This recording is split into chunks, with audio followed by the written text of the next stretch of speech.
viral videos from a young man YouTuber who was literally creeping around daycares by himself, making claims about fraud that were not there. And then the vice president and the FBI director were retweeting these videos without even verifying if they were true. Like you've heard my colleagues do on this panel, it's Donald Trump, baby. Yep. It's all about Donald Trump, right?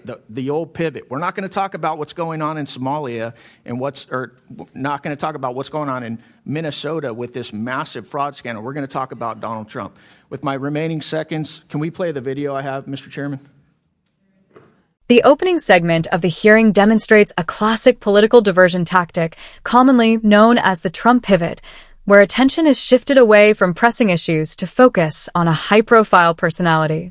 The speaker highlights that while serious matters are unfolding in Minnesota, such as allegations of massive fraud within local government programs, media and political narratives often prefer to frame the discussion around Donald Trump. This diversion is reinforced with a proverb: when the facts are against you, pound the table, implying that instead of addressing evidence, political operatives rely on emotional distraction. The hearing quickly transitions into video evidence, which immediately silences the room, illustrating how facts can disrupt pre-established narratives. So we're not accusing people of being xenophobic and racist. They are being xenophobic and racist, including the President of the United States. And I want to say, for one, that I stand with the Somali and the immigrant community standing here today. Mr. Hudson, are you just hearing from Republicans on this, or are Democrat constituents like, oh my God, I'm struggling to put my kids in school, struggling to make ends meet, and my tax dollars are being robbed by people, and then they're sending it all over the place, and this is complete fraud. What is going on, and why hasn't anything been done about it? I'll give you a personal example. So my family, my in-laws in particular, are politically diverse. A lot of them vote for Democrats, and they're fairly apolitical. They're not like me, all plugged in. And so I kind of use them as a bellwether for what the people are thinking. Across the board, everybody is upset about this fraud. And I'm guessing when you guys bring this up, whether it's to the Walz administration, whether it's to the AG, the number one thing that comes back at you is you're a racist, you're a white supremacist, or you're an Islamophobe. As we've seen Governor Walz now trying to answer for these questions, he's doing it at the national level. Do you guys hear the same thing at the state level as well? In this segment, the discussion shifts to real-world community concerns and how they intersect with political narratives.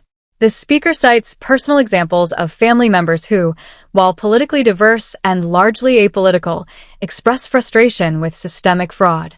Taxpayer money, intended to provide support to families and children, is reportedly misappropriated through fraudulent programs, provoking outrage among constituents regardless of political affiliation. This segment emphasizes that when legitimate concerns are raised at state or national levels, officials often respond by labeling the complainants as racist or divisive, thereby dismissing the substantive issue. This tactic diverts attention from accountability and reinforces political polarization. Yes, absolutely. They always pivot to the divisive. As I stated in my opening statement, it's diversion, right? We're going to talk about personalities. We're going to talk about partisan politics. We're going to find some way to get people yelling at each other rather than looking at the problem. Or, like you've heard my colleagues do on this panel, it's Donald Trump, baby. Yep. It's all about Donald Trump, right? The old pivot. We're not going to talk about what's going on in Somalia and not going to talk about what's going on in Minnesota with this massive fraud scandal. We're going to talk about Donald Trump. With my remaining seconds, can we play the video I have, Mr. Chairman?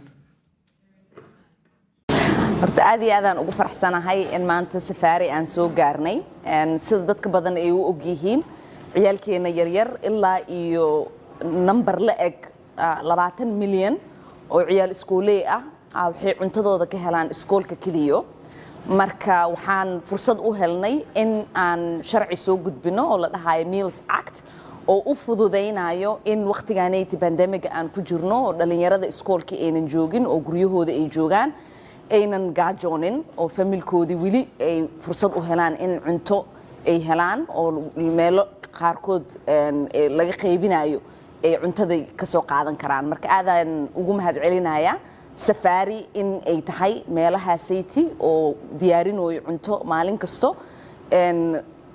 dhalinyaradii ciyaalkii iyo familkoodina ku taakulaynayo cuntadaasaytii maalintii keliyo safaari waxay ay cunto siisaa 2,300 oo ciyaal ah iyo familkooda taas waa mid muhiim ah sida aad u ogtihiin dhalinyaro badan gaajo ku nool waddankaanayti ama familkooda fursad u helin in quraac qada iyo casho ay siiso marka in qadadaasaytii ay meel ka helaan aaday u muhiimsan tahay bishaan ramadaanka ah oo familiyaalkeena badan iyagoo aan shaqo haysanin iyagoo aan taakulayn kaleeta helaynin in aynan ka walwalin ciyaalkooda yaryar sidii ay qado ku siin lahaayeen waa muhiim marka waxaan u mahadcelinayaa safaariyo kaleeta iyo dadka badan oo maalin ilaahay keeno fursad u qaata in ay u volunteer gareeyaan oo ay taakuleeyaan familiyaalka. Here, the hearing intensifies as Representative Eli Crane presents video evidence of the alleged fraud, revealing substantial misuse of funds in Minnesota daycare and food programs. The immediate response from Democratic members exemplifies a familiar deflection strategy, shifting the narrative toward accusations of racism, Islamophobia, or xenophobia, rather than addressing the factual evidence. Crane presses witnesses with a direct question: are only Republicans upset about this? Officials confirm that politically moderate families, including Democrats, are equally outraged at the mismanagement of taxpayer funds. The segment highlights the growing disconnect between public outrage and political response, emphasizing that citizens' complaints are often minimized or dismissed through character attacks. By documenting both the fraudulent activity and the reaction of lawmakers, this segment illustrates the tension between evidence-based accountability and partisan politics. The thing that is so alarming is the reporting that many of these fraudulent companies are then donating the stolen money back to the same Democrats that are protecting them and advocate for these very programs. Is that correct, Mr. Hudson? I would agree with that statement. Well, we just had one of my Democrat colleagues said these are just opinions. Do you know, are these guys donating money back to Democrats? Yes, they are. I'd like to enter into the record, Mr. Chairman, an article from Breitbart News saying, this portion focuses on the financial trail of the alleged fraud, supported by investigative reporting. Crane introduces an article from Breitbart News documenting that individuals tied to fraudulent child care and food programs were channeling donations back to Democratic politicians. Witnesses corroborate that these actions are not mere opinions, but reflect documented campaign finance data. The testimony underscores the alarming interplay between fraud and political influence, revealing how misappropriated funds can reinforce existing power structures. The segment emphasizes that such financial flows compromise ethical governance, as political loyalty may overshadow accountability. Moreover, it underscores the concern that fraud and political funding are not isolated but systemic, affecting both local and national spheres.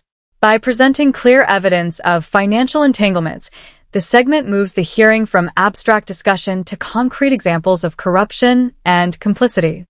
with the title being Database Searches Show Somali Fraudsters Funding Democrat Politicians. So these aren't opinions. Without objection. There's actually reporting on this. Are you guys aware? You guys are elected officials in Minnesota, right? Are you guys aware of the reporting that some of the stolen money is getting funneled back to the Islamic terror group Al-Shabaab in Somalia? A significant escalation occurs when testimony connects the misappropriated funds to international actors, including Al-Shabaab in Somalia. Officials present evidence of federal convictions, tracing money transfers that occurred over a decade, showing that a portion of funds from Minnesota programs was funneled abroad through informal networks. The testimony details how convicted individuals had sent significant sums to terrorist organizations, exposing the potential security implications of unchecked financial mismanagement. This segment underscores that the ramifications of local fraud are not confined to state borders, but have global consequences. By highlighting the connection between domestic fraud and international terrorism, the hearing contextualizes the severity of systemic abuse, illustrating that taxpayer funds intended to support vulnerable communities may inadvertently empower malicious actors overseas. Mr. Robbins. Yes, sir. And we have evidence of it going back as far as 2012, where a man was convicted of sending $21,000 to Al-Shabaab. in 2011, 2 Minnesota women were convicted of sending money to different groups. Someone else, we have multiple references of how the al-Shabaab takes a cut when the money gets to Somalia through the Hawala network. So I think there's ample evidence on this and federal convictions. Yeah. This segment focuses on the structural issues revealed during the hearing. Taxpayer money, originally allocated to support families during crises like the pandemic, is being redirected through fraudulent organizations. The misuse includes not only domestic diversion into political campaigns, but also international transfers.